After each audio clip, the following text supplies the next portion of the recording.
اور اگر آپ نے ابھی تک ہمارا چینل سبسکرائب نہیں کیا تو فوراً سبسکرائب کیجئے، ساتھ ہی بیل آئیکن پر کلک کریں تاکہ مزید آنے والی ویڈیو ہیں وہ آپ کو وقت پر ملتی رہیں۔ اللہ حافظ۔ یہ سلیمان علیہ السلام تھے۔ اللہ تعالیٰ نے آپ کو بہت سی خوبیاں اور معجزات عطا فرمائے۔ سورۃ النمل آیت 16 میں ہے، اور داؤد کے وارث سلیمان ہوئے، کہنے لگے لوگوں ہمیں پرندوں کی بولی سکھلائی گئی ہے اور ہم سب کچھ دیے گئے ہیں، بے شک یہ بالکل کھلا ہوا فضل الہی ہے۔ یہاں وراثت سے مراد مال نہیں بلکہ بادشاہت اور نبوت مراد ہے۔ اللہ تعالیٰ نے انہیں ایسا بادشاہ بنایا کہ ساری دنیا میں ان جیسا کوئی نہیں ہوا، آپ سے بڑھ کر بادشاہت بھی کسی کی نہ ہو سکی، کیونکہ خود سلیمان علیہ السلام نے یہ دعا کی تھی کہ الہی مجھے ایسی سلطنت عطا فرما کہ جو میرے بعد اور کسی کے شایان شان نہ ہو۔ کہا کہ اے میرے رب مجھے بخش دے اور مجھے ایسا ملک عطا فرما جو میرے سوا کسی شخص کے لائق نہ ہو، تو بڑا ہی دینے والا ہے۔ پس ہم نے ہوا کو ان کے ماتحت کر دیا، وہ آپ کے حکم سے جہاں آپ چاہتے نرمی سے پہنچا دیا کرتی تھی، اور طاقتور جنوں کو بھی ان کا ماتحت کر دیا، ہر عمارت بنانے والے کو اور غوطہ خور کو اور دوسرے جنات کو بھی جو زنجیروں میں جکڑے رہتے تھے۔ جن سلیمان علیہ السلام کے حکم سے بلند و بالا عمارتیں تعمیر کرتے تھے، دریاؤں میں غوطہ لگا کر ان سے ہیرے جواہرات اور موتی وغیرہ نکالتے تھے۔ دوسرے جو کام عام انسانوں کی طاقت سے زیادہ ہوتے تھے وہ آپ جنوں سے لیا کرتے تھے۔ جو جن آپ کے حکم سے سرتابی کرتے یا شرارتیں کر کے کام میں رکاوٹ ڈالتے یا دوسروں کو تنگ کرتے تو آپ انہیں زنجیروں میں جکڑ کر قید خانے میں ڈال دیتے، اور یہ آپ پر اللہ کی طرف سے بہت بڑا انعام اور احسان تھا، جیسا کہ اللہ تعالیٰ سورہ صاد آیت 39 میں فرماتے ہیں، یہ ہے ہمارا عطیہ، اب تو احسان کر یا روک رکھ، کچھ حساب نہیں۔ اللہ تعالیٰ نے سلیمان علیہ السلام کو ان پر قبضہ اور اختیار دے دیا اور فرمایا اب آپ کی مرضی، آپ انہیں سزا دیں یا درگزر کریں، کسی کو کچھ دیں یا روک لیں، آپ کے لیے سب کچھ جائز ہے۔ دوسرے مقام پر اللہ تعالیٰ سورہ سبا آیت 12 میں فرماتے ہیں، اور اس کے رب کے حکم سے بعض جنات اس کی ماتحتی میں اس کے سامنے کام کرتے تھے، اور ان میں سے جو بھی ہمارے حکم سے سرکشی کرے ہم اسے بھڑکتی ہوئی آگ کے عذاب کا مزہ چکھائیں گے۔ اس طرح اللہ تعالیٰ سورہ سبا آیت 13 میں فرماتے ہیں، جو کچھ سلیمان چاہتے جنات وہ تیار کر دیتے، مثلا قلعے، مجسمے اور حوضوں جیسے پیالے اور چولہوں پر جمی ہوئی مضبوط دیگیں۔ اے آل داود اس کے شکریہ میں نیک عمل کرو، میرے بندوں میں سے شکر گزار کم ہی ہیں۔ یعنی جنات سلیمان علیہ السلام کے حکم کے مطابق بڑے بڑے محل، مساجد، قلعے، مختلف مساجد کے ماڈل یا سینریوں کے ماڈل، بڑے بڑے تھال اور اتنی بڑی دیگیں بناتے تھے جو بوجھل اور نقل و حمل کے قابل نہ ہونے کی وجہ سے کسی خاص مقام پر نصب کر دی جاتی تھی، اور یہ آپ پر اللہ تعالیٰ کا عظیم احسان تھا۔ اس کے علاوہ دیگر معجزات سے بھی اللہ تعالیٰ نے آپ کو سرفراز فرمایا تھا، جیسا کہ سورۃ الانبیاء آیت 82 میں اللہ تعالیٰ فرماتے ہیں، اسی طرح بہت سے شیاطین بھی ہم نے اس کے تابع کیے تھے جو اس کے فرمان سے غوطہ لگاتے تھے، اور اس کے سوا بھی بہت سے کام کرتے تھے، ان کے نگہبان ہم ہی تھے۔ یہ تمام اقتدار اللہ تعالیٰ نے آپ کو عطا کیا تھا۔ آپ کے معجزات میں سے ایک معجزہ یہ بھی تھا کہ ہوا آپ کے لیے مسخر یعنی مطیع و فرما بردار تھی۔ اللہ تعالیٰ سورہ صاد آیت 36 میں فرماتے ہیں، بس ہم نے ہوا کو ان کے ماتحت کر دیا، وہ آپ کے حکم سے جہاں آپ چاہتے نرمی سے پہنچا دیا کرتی تھی۔ اللہ تعالیٰ سورۃ الانبیاء آیت 81 میں فرماتے ہیں، اور ہم نے تیز و تند ہوا کو سلیمان کے تابع کر دیا جو اس کے فرمان کے مطابق اس زمین کی طرف چلتی تھی جہاں ہم نے برکت دے رکھی ہے، اور ہم ہر چیز کا علم رکھنے والے ہیں۔ اسی طرح اللہ تعالیٰ سورہ سبا آیت 12 میں فرماتے ہیں، اور ہم نے سلیمان کے لیے ہوا کو مسخر کر دیا کہ صبح کی منزل اس کی مہینہ بھر کی ہوتی تھی اور شام کی منزل بھی مہینہ بھر کی ہوتی تھی۔ دیگر معجزات کی طرح اللہ تعالیٰ نے سلیمان علیہ السلام کو یہ معجزہ بھی عطا فرمایا کہ تیز و تند ہوا کو ان کا تابع فرمان بنا دیا۔ آپ اس ہوا کو جس طرح کا حکم دیتے وہ حکم کی تعمیل کرتی، اور اس طرح آپ 1 ماہ کا سفر چند گھنٹوں میں طے کر لیا کرتے تھے۔ داؤد علیہ السلام کو تو اللہ تعالیٰ نے لوہے کی ڈھلائی کا کام سکھایا تھا، جبکہ سلیمان علیہ السلام کو لوہے کی ڈھلائی کے علاوہ تانبے کی ڈھلائی کا فن بھی سکھایا۔ سورہ سبا آیت 12 میں اللہ تعالیٰ فرماتے ہیں، اور ہم نے اس کے لیے تانبے کا چشمہ بہا دیا۔ اس چشمے میں پانی کی بجائے تانبا بہتا تھا، آپ اس سے جو چاہتے بنا لیتے۔ آپ گھوڑوں کو بہت پسند فرماتے تھے، آپ کے پاس بہت سے گھوڑے تھے۔ اللہ تعالیٰ سورۃ صاد آیت 30 تا 33 میں فرماتے ہیں، اور ہم نے داؤد کو سلیمان عطا فرمایا جو بڑا اچھا بندہ تھا اور بے حد رجوع کرنے والا تھا۔ جب ان کے سامنے شام کے وقت تیز رو خاصے کے گھوڑے پیش کیے گئے تو کہنے لگے، میں نے ان گھوڑوں پر اپنے پروردگار کی یاد کو ترجیح دی، یہاں تک کہ آفتاب غروب ہو گیا۔ ان گھوڑوں کو دوبارہ میرے سامنے لاؤ۔ پھر تو ان کی پنڈلیوں اور گردنوں پر ہاتھ پھیرنے لگے۔ گھوڑے 20,000 سے زائد تھے۔ گھوڑوں کے معائنے میں ان کا روزمرہ کا ذکر رہ گیا، تب انہیں ذکر الہی کا خیال آیا، جس پر انہیں سخت صدمہ ہوا اور کہنے لگے کہ میں گھوڑوں کی محبت میں اتنا گم ہو گیا کہ سورج غروب ہو گیا۔ تو ان گھوڑوں کو دوڑایا کہ وہ نظروں سے اوجھل ہو گئے، پھر انہیں دوبارہ طلب کیا اور پیار محبت سے ان کی پنڈلیوں اور گردنوں پر ہاتھ پھیرنا شروع کر دیا۔ امام بخاری نے ابو ہریرہ رضی اللہ عنہ سے روایت کی ہے کہ ایک مرتبہ سلیمان علیہ السلام نے ارادہ کیا کہ اس شب میں اپنی بیویوں کے ساتھ ازدواجی فریضہ ادا کروں گا تو میری ہر ایک بیوی سے لڑکا پیدا ہوگا اور وہ میدان جہاد کا مجاہد بنے گا، لیکن اس ارادے کے ساتھ انشاءاللہ کہنا بھول گئے۔ اللہ تعالیٰ کو جلیل القدر پیغمبر کا یہ طرز پسند نہ آیا، چنانچہ اللہ تعالیٰ نے سلیمان علیہ السلام کے اس دعوے کو اس طرح غلط ثابت کر دیا کہ تمام بیویوں میں سے صرف ایک بیوی کے ہاں مردہ بچہ پیدا ہوا۔ تب سلیمان علیہ السلام کو احساس ہوا کہ یہ انشاءاللہ نہ کہنے کا نتیجہ ہے، چنانچہ انہوں نے فوری توبہ کی اور انشاءاللہ کہنے کو اپنا معمول بنا لیا۔ اللہ تعالیٰ نے آپ کو فیصلہ کرنے کی زبردست صلاحیت عطا فرمائی تھی۔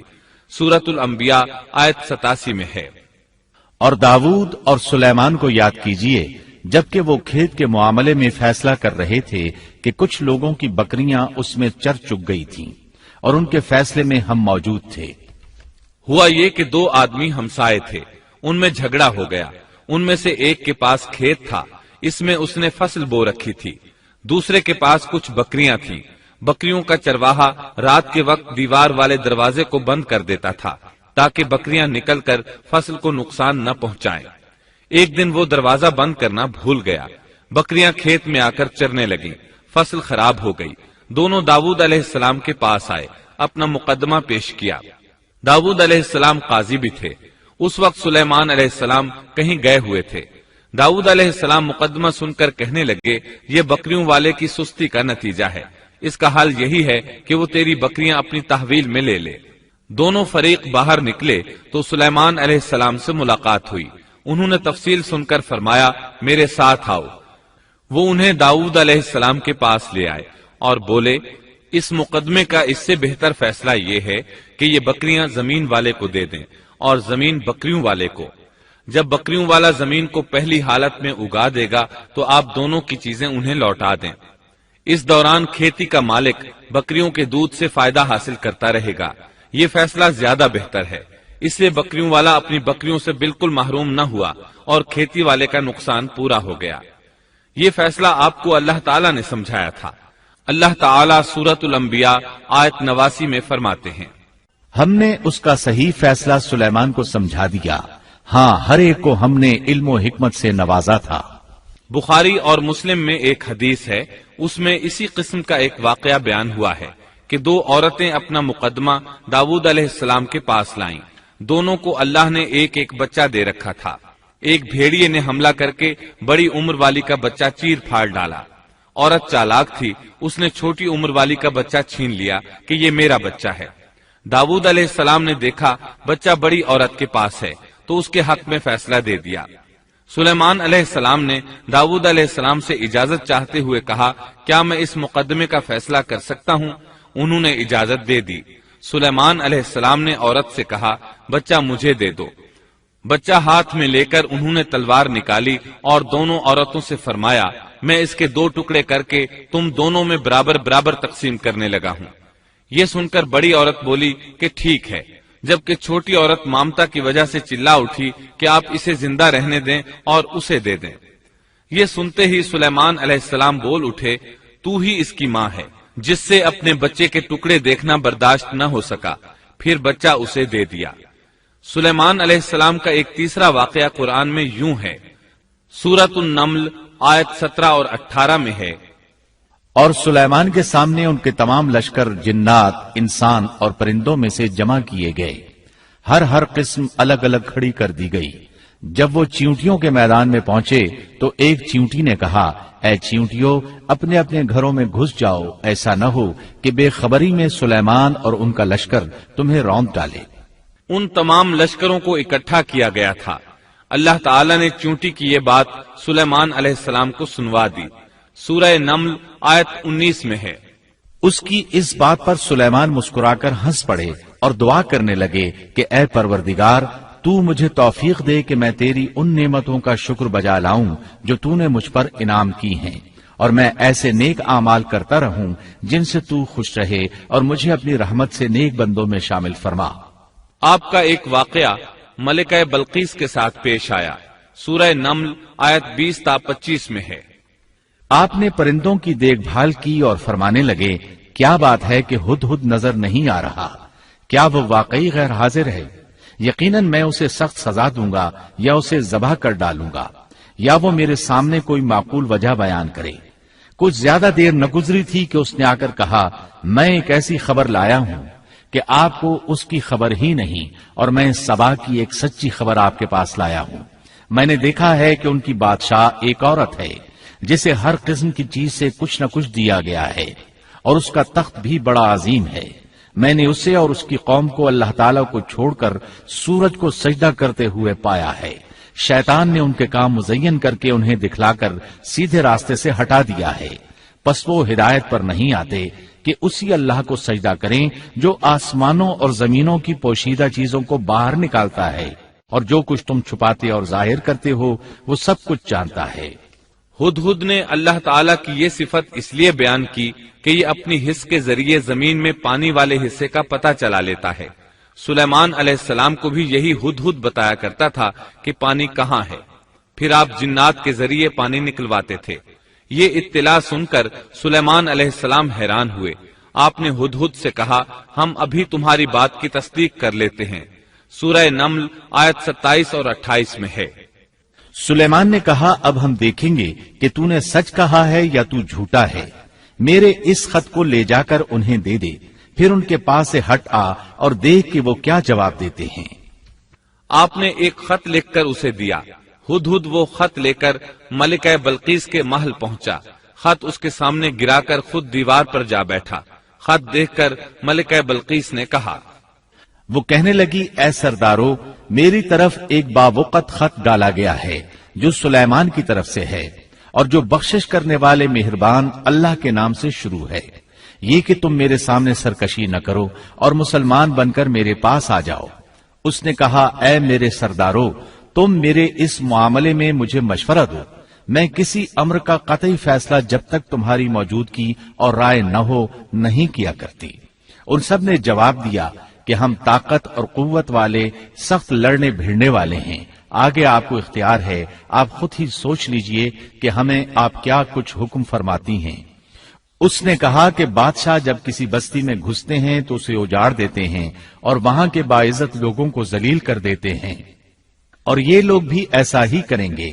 میں انہیں ایک ہدیہ بھیجنے والی ہوں، پھر دیکھ لوں گی کہ قاصد کیا جواب لے کر لوٹتے ہیں۔ ملکہ بلقیس یہ اندازہ کرنا چاہتی تھی کہ سلیمان علیہ السلام کس قسم کے بادشاہ ہیں، اور یہ کہ وہ ان کے خلاف لڑ سکیں گے یا نہیں۔ چنانچہ اس نے فلسطین کی طرف بے شمار تحائف روانہ کیے تاکہ لڑائی کی نوبت نہ آئے، لیکن جب یہ تحائف سلیمان علیہ السلام کے پاس پہنچے تو آپ غضبناک ہو گئے۔ بس جب قاصد سلیمان کے پاس پہنچا تو آپ نے فرمایا کیا تم مال سے مجھے مدد دینا چاہتے ہو؟ مجھے تو میرے رب نے اس سے بہت بہتر دے رکھا ہے جو اس نے تمہیں دیا ہے۔ بس تم ہی اپنے تحفے سے خوش رہو، جا ان کی طرف واپس لوٹ جا، ہم ان کے مقابلے پر وہ لشکر لائیں گے جن کے سامنے پڑنے کی ان میں طاقت نہیں، اور ہم انہیں ذلیل و پست کر کے وہاں سے نکال باہر کریں گے۔ قاصد ان کا جواب سن کر اور یہ صورتحال دیکھ کر دہشت زدہ ہو گئے۔ انہوں نے بلقیس کے پاس جا کر ساری حقیقت بیان کر دی۔ ملکہ بلقیس نے انہیں پیغام بھجوایا کہ ہم اسلام قبول کرنے کے لیے تیار ہیں۔ سلیمان علیہ السلام تک اس کا پیغام پہنچا تو آپ اپنے درباریوں کی طرف متوجہ ہوئے۔ آپ نے فرمایا، اے سردارو، تم میں سے کوئی ہے جو ان کے مسلمان ہو کر پہنچنے سے پہلے ہی اس کا تخت مجھے لا دے؟ ایک قوی ہیکل جن کہنے لگا، آپ اپنی مجلس سے اٹھیں، اس سے پہلے میں اسے آپ کے پاس لا دیتا ہوں۔ یقین مانیے کہ میں اس پر قادر ہوں اور ہوں بھی امانت دار۔ جس کے پاس کتاب کا علم تھا وہ بول اٹھا کہ آپ پلک جھپکائیں، اس سے بھی پہلے میں اسے آپ کے پاس پہنچا سکتا ہوں۔ جب آپ نے اسے اپنے پاس موجود پایا تو فرمانے لگے، یہی میرے رب کا فضل ہے تاکہ وہ مجھے آزمائے کہ میں شکر گزاری کرتا ہوں یا ناشکری۔ شکر گزار اپنے ہی نفع کے لیے شکر گزاری کرتا ہے، اور جو ناشکری کرے تو میرا پروردگار بے پرواہ اور کرم کرنے والا ہے۔ حکم دیا کہ اس کے تخت کی صورت بدل دو تاکہ معلوم ہو جائے کہ یہ راہ پا لیتی ہے یا ان میں سے ہوتی ہے جو راہ نہیں پاتے۔ تخت لانے والے آدمی کے متعلق جو یہ آیا ہے کہ اس کے پاس کتاب کا علم تھا، تو مفسرین کا اس کے بارے میں اختلاف ہے کہ وہ کون تھا۔ قرآن کریم کے الفاظ سے جو معلوم ہوتا ہے وہ اتنا ہی ہے کہ وہ کوئی انسان ہی تھا جس کے پاس کتاب الہی کا علم تھا۔ اللہ تعالیٰ نے کرامت اور اعجاز کے طور پر اسے یہ قدرت دے رکھی تھی کہ پلک جھپکتے وہ تخت لے آیا۔ پھر سلیمان علیہ السلام نے تخت میں تبدیلی کا حکم دیا۔ تخت میں تبدیلی کا حکم سن کر اس میں سے ہیرے جواہر نکال دیے گئے اور دوسری جگہوں پر لگا دیے گئے۔ سورہ نمل آیت 42 اور 43 میں ہے۔ پھر جب وہ آ گئی تو اس سے کہا گیا کہ ایسا ہی تیرا بھی تخت ہے۔ اس نے جواب دیا کہ یہ گویا وہی ہے، ہمیں اس سے پہلے ہی علم دے دیا گیا تھا اور ہم مسلمان تھے۔ اسے انہوں نے روک رکھا تھا کہ جن کی وہ اللہ کو چھوڑ کر پرستش کرتی رہی تھی، یقیناً وہ کافر لوگوں میں سے تھی۔ اب سلیمان علیہ السلام کی ملکہ بلقیس سے گفتگو شروع ہوئی۔ پھر وہ اسے تخت کے پاس لے آئے۔ اس سے پوچھا، کیا تیرا تخت بھی اسی طرح کا ہے؟ اس نے بہت اچھا اور فصاحت سے بھرپور جواب دیا۔ اس نے نہ تو یہ کہا کہ ہاں، کیونکہ وہ تو اپنا تخت پیچھے سبا کے علاقے میں چھوڑ آئی تھی، یہاں کیسے آ سکتا تھا، نہ اس نے یہ کہا کہ نہ، کیونکہ یہ وہی محسوس ہو رہا تھا۔ البتہ اس میں قدر تبدیلی محسوس ہو رہی تھی۔ اس نے عجیب جملے میں جواب دیا کہ یہ وہی لگتا ہے۔ سلیمان علیہ السلام یہ جواب سن کر حیران ہوئے۔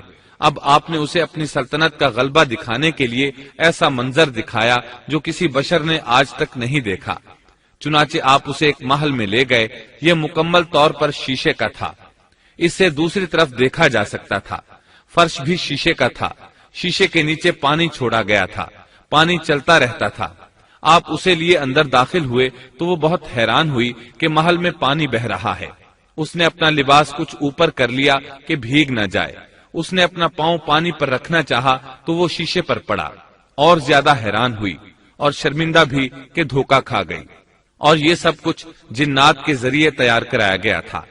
سورہ نمل آیت 44 میں اللہ تعالیٰ فرماتے ہیں، اس سے کہا گیا کہ محل میں چلی چلو، جسے دیکھ کر یہ سمجھ کر کہ یہ حوض ہے، اس نے اپنی پنڈلیاں کھول دی۔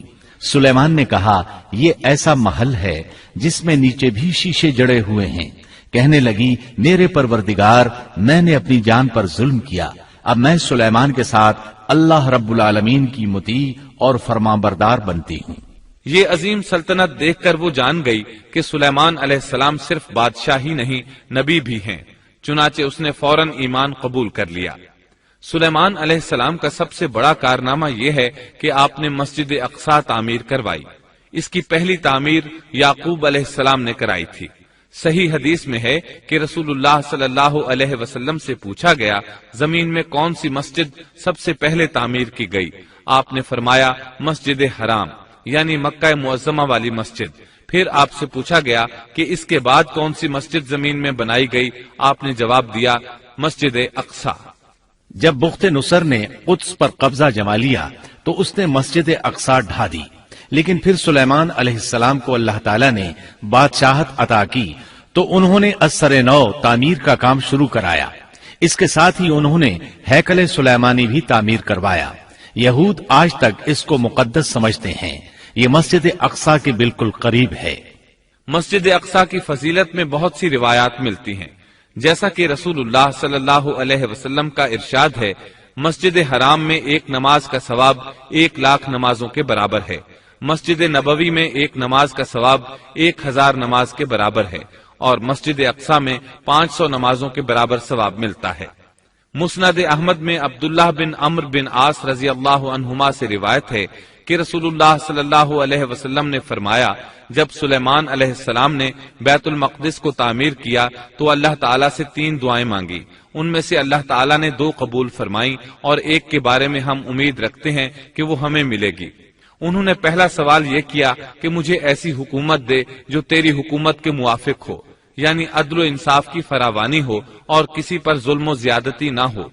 اللہ نے یہ دعا قبول فرمائی۔ دوسرا سوال یہ کیا، مجھے ایسا ملک عطا فرما جو میرے سوا کسی شخص کے لائق نہ ہو۔ اللہ تعالیٰ نے یہ دعا بھی قبول فرما لی۔ تیسرا سوال یہ کیا کہ جو شخص بھی گھر سے نکلے اور وہ مسجد اقصی میں نماز پڑھنے کا ارادہ رکھتا ہو تو وہ اپنے گناہوں سے اس طرح نکل جائے جس طرح کے پیدائش کے دن تھا۔ اس تیسرے سوال کے متعلق رسول اللہ صلی اللہ علیہ وسلم نے فرمایا، امید ہے یہ دعا اللہ نے ہمارے لیے رکھ لی ہو۔ اللہ تعالیٰ نے انہیں اس قدر طاقت اور قدرت عطا فرمائی تھی، لیکن اس کے باوجود آپ بشر تھے اور موت ہر بشر کو پہنچ کر رہتی ہے۔ انسان جس قدر بھی قدرت حاصل کر لے، جتنا بھی غلبہ پالے، جتنی بھی عظمت حاصل کر لے، لیکن موت سے نہیں بچ سکتا۔ اللہ تعالیٰ نے تو نبی کریم صلی اللہ علیہ وسلم کے متعلق فرمایا ہے، سورۃ الزمر آیت 30 میں ہے، بے شک خود آپ کو بھی موت کا مزہ چکھنا ہے اور یہ سب بھی مرنے والے ہیں۔ اللہ تعالیٰ نے چاہا کہ سلیمان علیہ السلام کی موت سے بھی لوگوں کو عبرت ہو اور نشانیاں ظاہر ہوں، کیونکہ اس دور میں لوگ جنات کے فتنے میں مبتلا تھے، یہ خیال کرتے تھے کہ جنات کو غیب کا علم ہے۔ اللہ تعالیٰ نے چاہا کہ لوگوں کو سلیمان علیہ السلام کی موت کے ذریعے بتائیں کہ جنات کو علم غیب نہیں ہے۔ ایک دن سلیمان علیہ السلام نے جنات کو سختی کے ساتھ مسخر کیا اور وہ آپ کے سامنے کام کرنے لگے۔ آپ ان کی نگرانی کرتے رہتے۔ جنات کے دلوں میں آپ کا بہت خوف تھا۔ آپ انہیں سستی کرنے پر سخت سزا دیتے تھے۔ آپ کھڑے ان کی نگرانی کر رہے تھے۔ اس وقت آپ کی عمر 150 سال تھی۔ جنات بیت المقدس کی تعمیر میں مصروف تھے۔ ایسے میں آپ نے اپنا عصا پکڑا اور اس پر اپنی ہتھیلیاں ٹکا دیں، پھر ہتھیلیوں پر اپنا سر رکھ دیا۔ اس طرح ان کی نگرانی کرتے رہے۔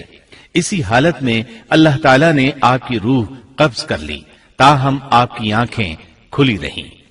ادھر جن مسلسل کام میں لگے رہے۔ وہ یہی خیال کرتے رہے کہ سلیمان علیہ السلام زندہ ہیں اور انہیں دیکھ رہے ہیں۔ آپ کا خلیفہ آیا تو وہ جان گیا آپ انتقال کر گئے ہیں، لیکن اس نے بھی جنات پر یہ بات ظاہر نہ کی۔ اس طرح 2 سال گزر گئے۔ جن اس قدر سخت نگرانی پر حیران تھے۔